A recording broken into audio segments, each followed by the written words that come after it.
My name is Joe Pulizzi. I've been in the content marketing industry for 24 years now.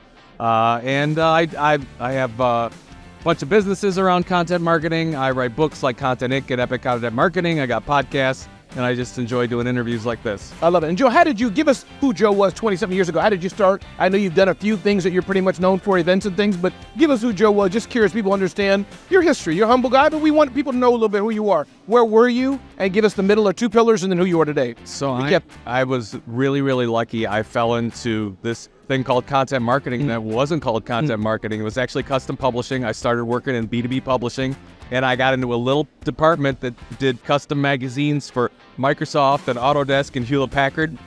I know those days. And then basically that went until 2007, and I said, oh my God, with what's going on with Google and search engines and social media, Twitter was just born. I said, there's going to be a lot of people that are going to need to understand how to create content and distribute that content and build audiences and monetize that. And that's when we launched Content Marketing Institute 2007, and been basically focused on that niche ever since. Yeah, you're like me and you were like the OGs here. Like there's people who just starting, right? And people who know Mike and people for ages. Sure. So, Joe, I'm curious, what's been the same and what's changed? You're here walking the hallways, you've spoken in the social media marketing world. When you're hearing the latest, greatest at AI and IG and all this, compared to what started, is there anything that's still the same, Joe? And then I'm curious, Ramon, here's what's changed. Sure. It's a great question because actually there's a lot that have stayed the same, and it's basic strategy. Okay. So if you look at how do you build a loyal audience over time, it's still the same thing. Focus on one or two channels, focus on a niche audience, focus on some differentiation or a hook. And what a lot of people are making mistakes around here doing is they're like, oh, I need to be on all the channels. I need to be talking about things that are broad so I get a bigger audience. And those are two big mistakes that you make. You want to focus on being great at one or two things and focus on being the leading expert in something so that you have a differentiation. We call it a content tilt, some kind of hook. So you cut through all that clutter. And that's still the same thing over and over. The media companies for the last 100 years have been doing that, and we have to do it today. Regardless of what channel, you have to have something specific that you're delivering to that audience of value and not just talking what everybody else is talking about. And give me for example, talk to the carpet layer in Nebraska, the person who's laying carpet, and talk to maybe the car dealership in Austin. Just, what does that mean? Be specific. Just give me for example, you would advise them. Yeah, so you're a car dealership in Austin and you want to do a newsletter. And what are you going to do that newsletter on? You're going to be doing it on, okay, here's how you fix your car. Here's how you update it. Well, there's 1,000 people. There's probably 10,000 people worldwide that are doing the same exact thing. AAA to everybody else. Yeah. Okay. So basically you're competing with 10,000 people minimum on that type of content. Okay. That's not good enough. Okay. So you have to figure out something where 8 to 10 people are focused on that. So what specifically about Austin can you bring to the table? What specifically about the leaders and the creators in your company that are different? Maybe nobody's doing a newsletter. Maybe nobody's doing a live podcast. Maybe nobody's doing a webinar series. I don't know. Maybe nobody's doing a local event to help car owners in Austin. I don't know. Do something a little bit differently, because what everybody else here is doing is like, oh, I got to be on Instagram. I got to be on Facebook. I got to be on TikTok. No, you don't. Because you know what? You're going to be just doing a bunch of mediocre, and you're going to be wasting everybody's time. So let's focus on one or two things and be really good at that. Car dealer from Austin, whatever you do, take 2 weeks before you launch the thing and say, how can we really be different? If we want to be the leading expert in something in Austin, what can we focus on that is actually different?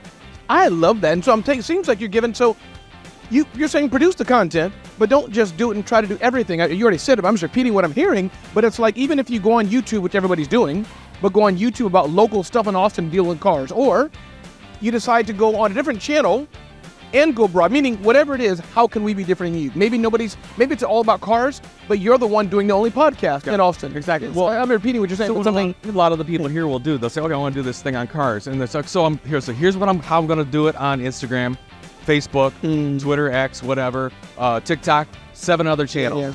Well, when you're starting out, you're never going to be great at any of that. It's just all going to sink into nothingness. So do one thing. Let's say, okay, what's the channel you can make the biggest impact at? Maybe it's Instagram, right? Or maybe it's TikTok, whatever, it doesn't matter. So be great at that. Learn the ins and outs of that. Learn that content niche inside and out. Build an audience. And then once you do that, maybe after 9 months, 12 months, then you can diversify out.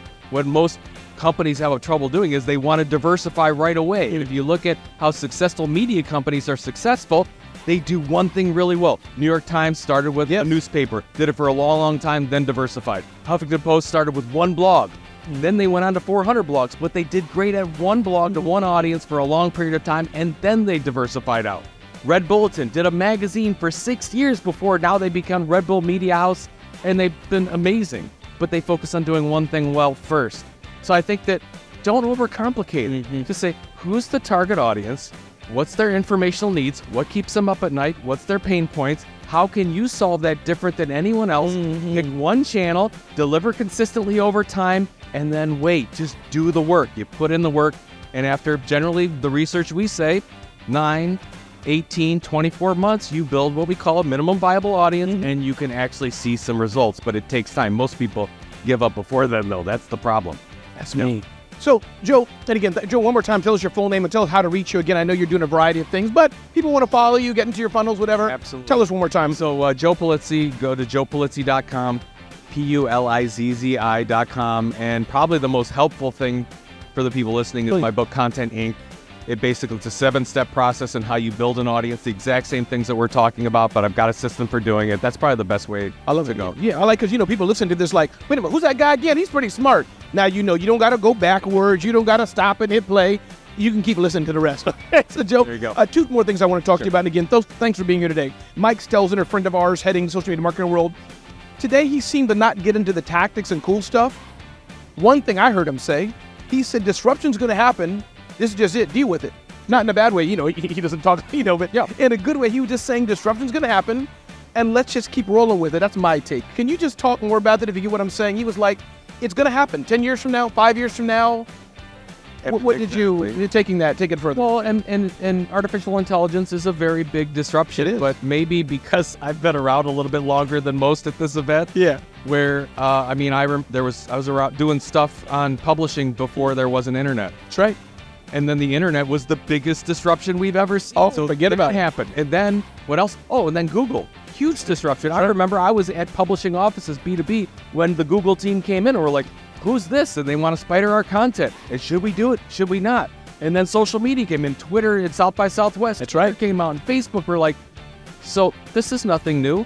And that's what's great about marketing. We just learn these tools. We experiment with them, but we don't want to go and try all of them and say we just got to, I guess I would say, pick a couple that make sense. Like let's say with AI, what do I do with AI? Yeah, it's fine. Go on ChatGPT, experiment a little bit, see what works, see what doesn't. But don't get overwhelmed with it. It's okay. We've been here before. Yeah. I'm more concerned about the human side of it. I'm more concerned about who's my customer. How do I deliver amazing information to them on a regular basis so that I can build a relationship with them? And if I build a relationship with them, they're more likely to buy from me. That's right. That's marketing. That's right. And if you can use AI tools to help you get there, then fantastic. But don't get worried about it, because there'll be another one. Yeah. That's true. We have to, pack our bags to live in Wyoming and, whatever, dig a moat or whatever we got to do. That's right. Well, yeah, we'll do it together. How about that? You do the first 3 feet, I'll do the next 3 feet. We'll work. Well, we got a live stream. It'll be a team up. We got a live. Exactly. So let me ask you one final question. Again, anything I didn't ask you wanted to share, feel free to share. So glad you're here today. Sure. One common thing I'm hearing, or I think I'm hearing, is that simplicity, the basics. You said it today. Yeah. I thought you were going to jump out of the box and give some ninja trick, flip upside down, but you're like, no. Simple works, people. That's what I'm hearing. Do these 3 things, keep doing it. Maybe you can do a few tweaks, but maybe I'm wrong, but that's what I'm hearing you say, Joe. So, being in marketing a long time, marketers generally feel like they have to do all the things. That's me, honestly. I feel overwhelmed. But as you know, because you've talked about strategy on your show a lot, Thank you. Strategy is about saying yes or no to things, more than not saying no. So I want to say no to as many things as I can, so that I can say yes to one thing and be emphatic and passionate about it and be amazing with that on a strategy side. So that's what I would say to everyone else is just pick one thing. I love it. Be great at it, amazing, and you don't have to do all the other things. And when you sink into that realization, a lot of that stress goes away. You don't have to worry about it. I love it.